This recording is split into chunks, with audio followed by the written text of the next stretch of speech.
I know, Dennis, you're sort of a hero of the firefighter community. You're able to kind of dramatize this out and have this hugely flawed guy, and it's still considered almost kind of a positive depiction. Well, I think there's plenty of firefighters, older guys especially, who don't like what we portray. You know, the crew of guys on the show, and my character in particular. My character is based on two guys. One of them is a technical advisor on the show, and the crew is based on a particular crew. They all know in real life. We're smudging them, so they all know who they are, and almost every single fire event is taken from stuff from those guys and from the firefighters who work on the show.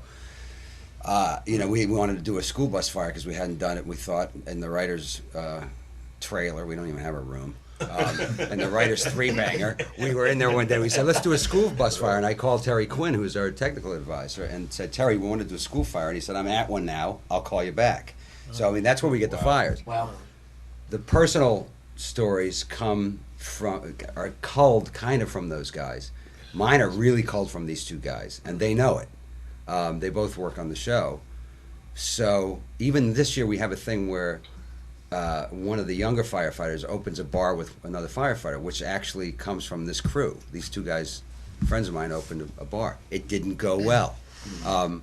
Their goal was to meet chicks, and they met a lot of chicks, and they drank a lot of alcohol. Now so exactly right. So there were chiefs that wouldn't want us to tell a story, but that's where the best stuff is. So I agree with Bill. I think you know, to me anyways, as an actor, but also just as a guy that goes to the theater or goes to the movies or television, I like the flawed people, and I think even as an audience member, you can't really judge them.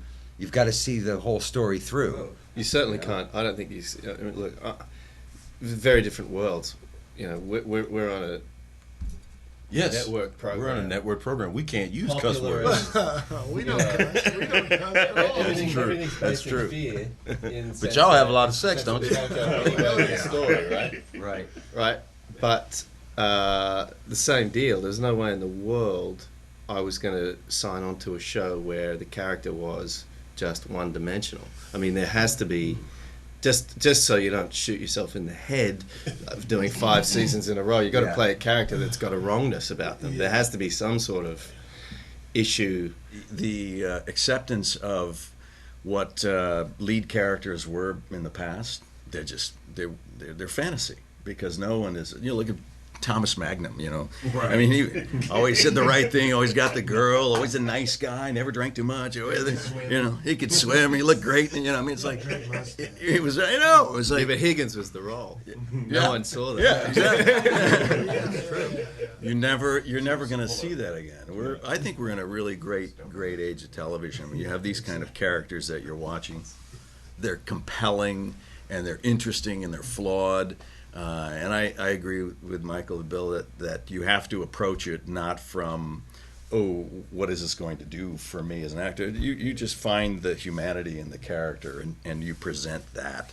And we're so out of control with how successful a show is going to be. You just have to focus on what you do, and whatever happens, happens. Do you get a lot of feedback from people that cook drugs saying, no, you're doing it wrong?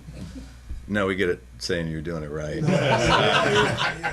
I went on Martha cooking the crystal meth. Try this one, Martha. Try that. You're going to love this. Take the pop off this. I think that crystal meth. That's right. Exactly. That's the chef of the future. Chef of the future. Chef of the future.